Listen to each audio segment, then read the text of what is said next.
Hey everybody, hope you're all doing well. My name is Steven and this is the Storytime channel. We've got some pro-revenge stories, so let's jump right into our first story of the day by MuttMutt069. Don't think I'm worth the money? Kiss your income goodbye. So I was living in a town where there was an old hotel that was in the process of being converted to apartments. Ended up moving in and at some point started to help the owner, let's call him Steve, out with a lot of stuff. Started with little odd jobs here and there, helping tear out a wall or take debris out. No big deal, really made a few extra bucks. Being a geek, it didn't take long to start ending up helping handle some other stuff. They had internet access available, but it was using HPNA, so basically in-home DSL over lines in a 50-year-old building. They slowly were adding more people here and there, so adding more capacity ended up being my job as well as handling the installs and troubleshooting. Building had its own cable system as well, and it had issues with some stuff overheating.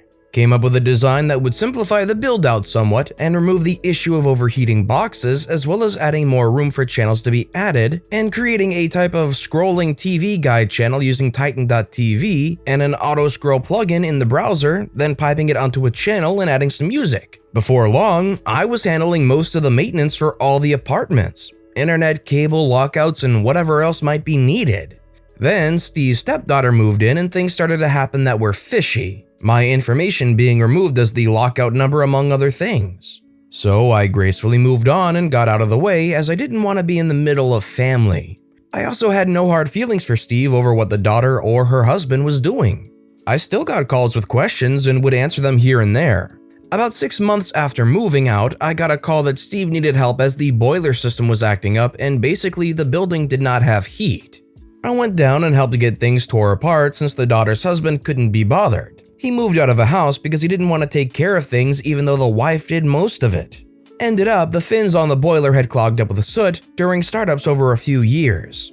We cleaned it all out, got it up and running, disaster averted. Owner had another project he wanted some help with, so rather than turn down some extra cash, I figured why not.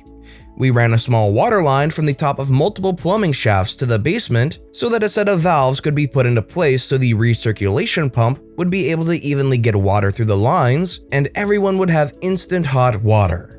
Ended up moving back to the area a couple months later as I started helping Steve with an even larger building nearby.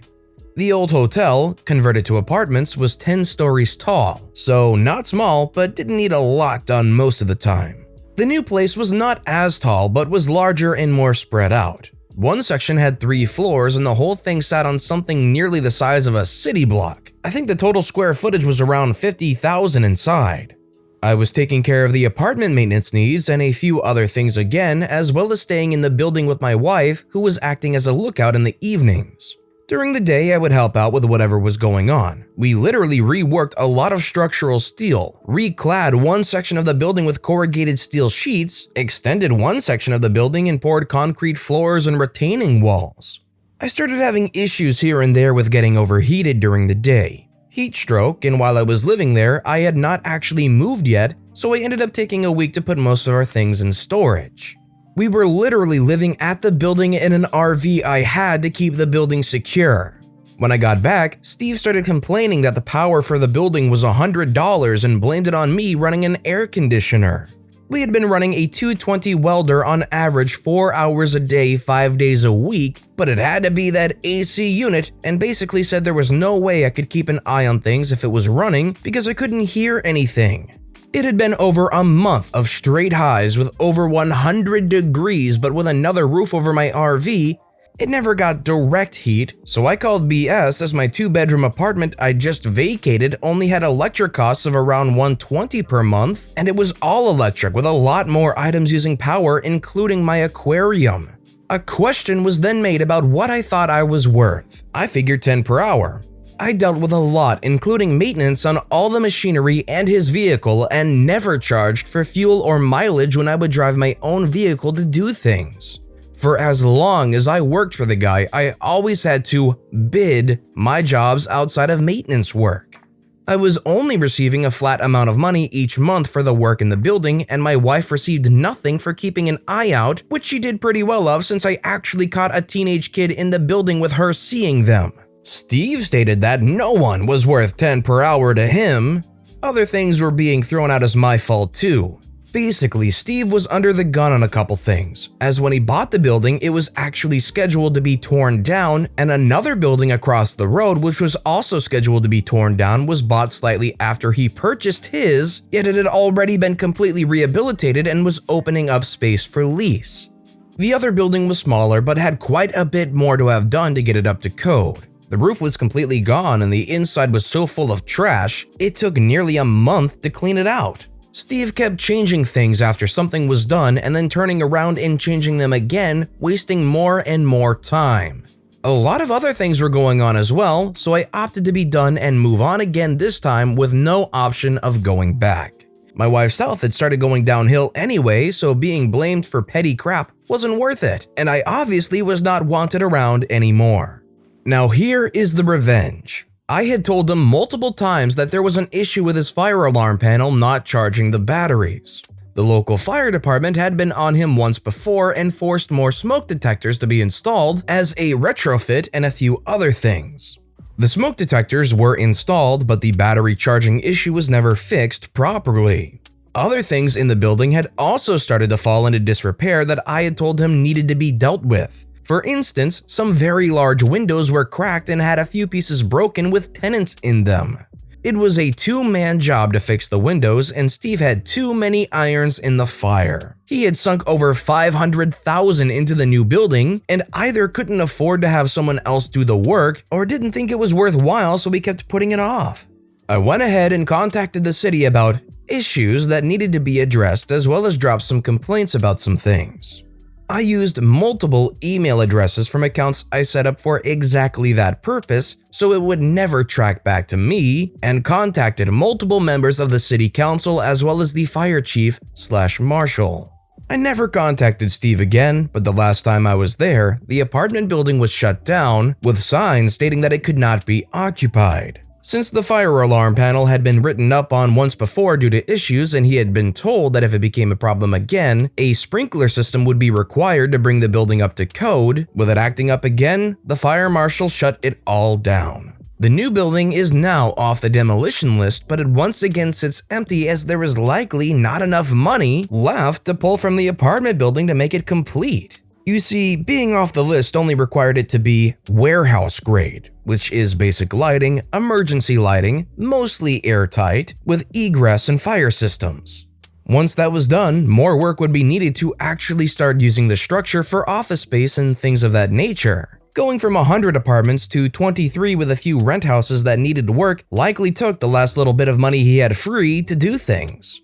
The apartment building was truly unsafe, as if the power went out, the fire alarm panel would not function, and with a tall building, a fire on a lower floor would lead to pure disaster. All he had to do was fix it so the batteries were charged and would stay that way, and pay someone to do work on the panel if it was acting up. But then again, no one was worth $10 an hour. Why would he pay someone who was going to make even more than that? I felt bad for most of the people who live there since they lost their home, but I would have felt worse if they were hurt or worse in a fire. The one thing I wish I had seen was the stepdaughter and her husband's faces while they had to move. They were on the top floor, as well as Steve's and his wife's faces when the building was basically condemned. But I still go back and look at the news articles showing it all shut down and have a little smile. It just doesn't pay to be a jerk when someone has tried to help you out.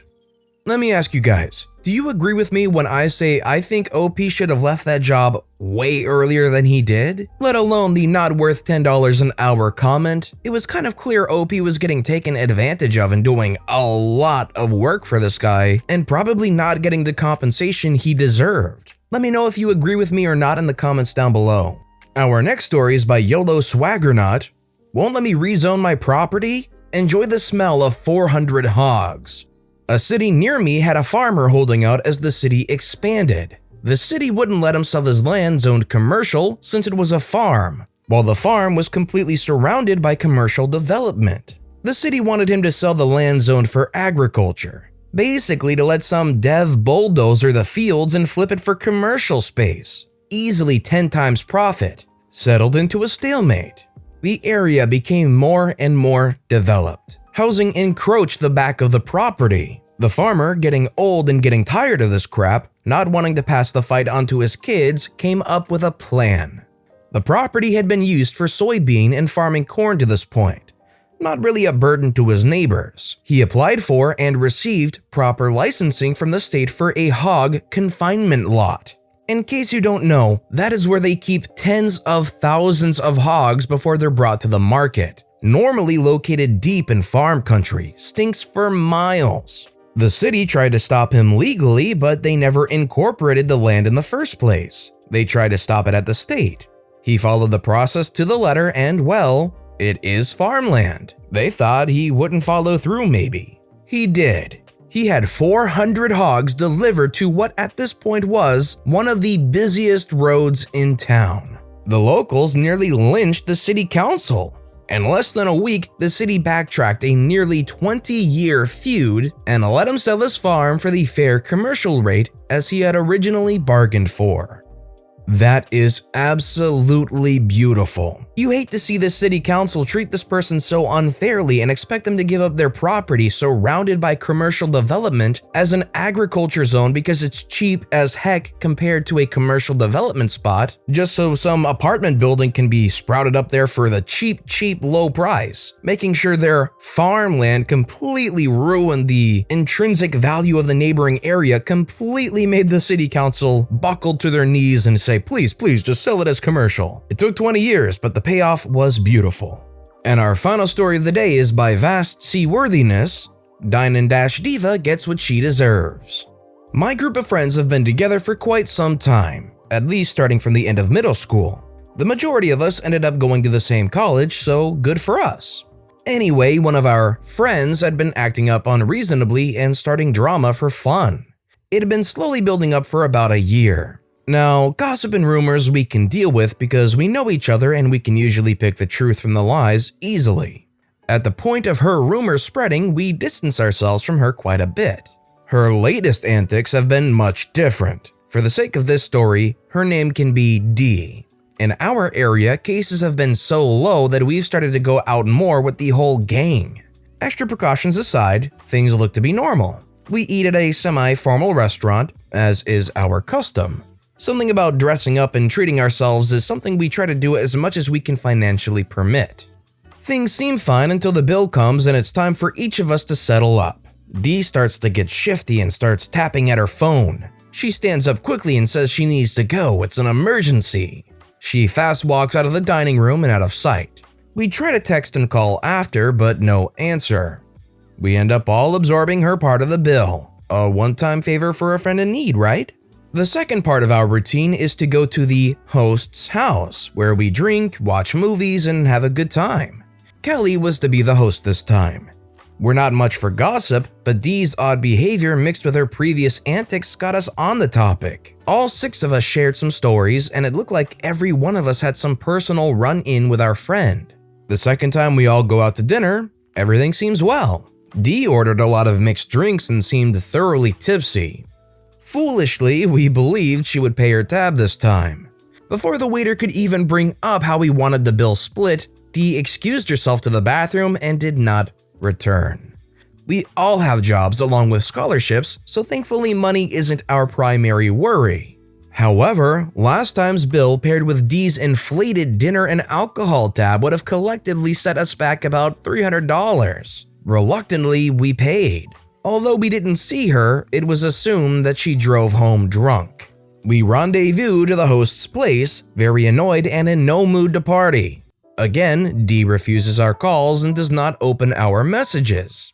We busy ourselves by trying to get in touch with some of Dee's other friends. Through the mishmash of conversation, it was revealed that Dee was receiving a stipend from her father that she was saving to buy herself a new Tesla. Not only did she have a job, but she was getting free money from her dad. There was no reason for her not to pay her bills. I guess she thought this way she could get her Tesla faster. We had collectively been fed up with her crap. Since all of us felt burned, we decided to plan some revenge. We knew she had the cash, she just didn't feel obliged to hold her weight. At this point, we were all waking up to how entitled she could be. Our sense of loyalty and nostalgia had blinded us for way too long. Today was the day.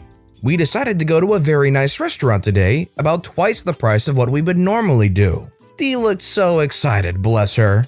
We all ate, drank, and had a great time. Dee had ordered many drinks and was again drunk.